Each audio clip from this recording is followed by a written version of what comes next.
ఇవాళ రైతాంగానికి గిట్టుబాటు ధర లేకపోయినా కనీసం ఖర్చులు కూడా రాని పరిస్థితి. దాని గురించి మీరు చర్చిస్తున్నారని నేను అడుగుతున్నాను. మరి జగన్మోహన్ రెడ్డి గారు పంటలు వస్తున్నాయంటే 2 నెలల ముందే మార్క్ఫెడ్, అగ్రికల్చర్ మినిస్టర్ని, మరి సివిల్ సప్లై మినిస్టర్, 2 డిపార్ట్మెంట్ అన్ని డిపార్ట్మెంట్లు కూర్చోబెట్టి రైతులకి ఎలా కొనాలి, ఏం చేయాలని అన్ని ఆర్బీకే మంగళం పాడారు.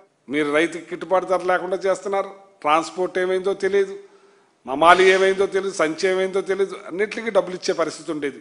మీరు పాత లాస్ట్ పంట కూడా ఇంక ఇవ్వలేదు ట్రాన్స్పోర్ట్కి. ఆ ట్రాన్స్పోర్ట్ వాళ్ళు కూడా సరిగ్గా రాని పరిస్థితి. మీరు ఏం చేద్దాం అనుకుంటున్నారు? మీరు ఈ రాష్ట్రాన్ని, రైతాంగాన్ని ఏం చేద్దాం అనుకుంటున్నారు? మీరు ఏదో సినిమా షూటింగ్ లాగా స్టార్ట్ కెమెరా ఓకే డన్ అనే పరిస్థితిలాగా ఉంది ఇది మీ యాక్షన్ చూస్తుంటే.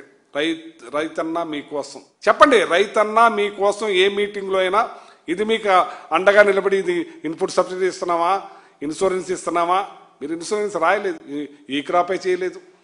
ఇన్సూరెన్స్ జగన్మోహన్ రెడ్డి గారి టైంలో ప్రభుత్వమే కట్టేది. కోట్లాది రూపాయలు ఈ రోజు నష్టపరిహారం వచ్చిండేది. మనకి ఏం చేశారని చెప్పి అడుగుతున్నాను నేను. ఇది ఇలా చూస్తే రైతాంగం వాళ్ళ కన్నెర్ర చేసి కాడి పడేస్తే మనకు కూడు కూడా దొరకదని చెప్పి సందర్భంగా తెలియజేస్తున్నాను.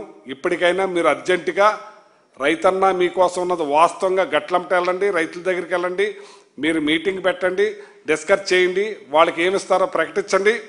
నెక్స్ట్ పంటకి వేడి నీళ్ళ సాయంలాగా ఉపయోగపడుతుంది. మళ్ళీ అలాగే యూరియా మీద ఆల్రెడీ యూరియా కూడా మీ సొసైటీల నుంచి అప్పుడే డైవర్ట్ చేసినట్టుగా చాలా గ్రామాల్లో ఓడేస్తున్నారు.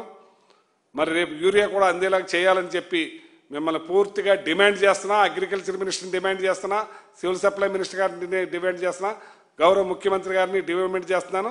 నేను గట్టిగా మాట్లాడుతున్నాను.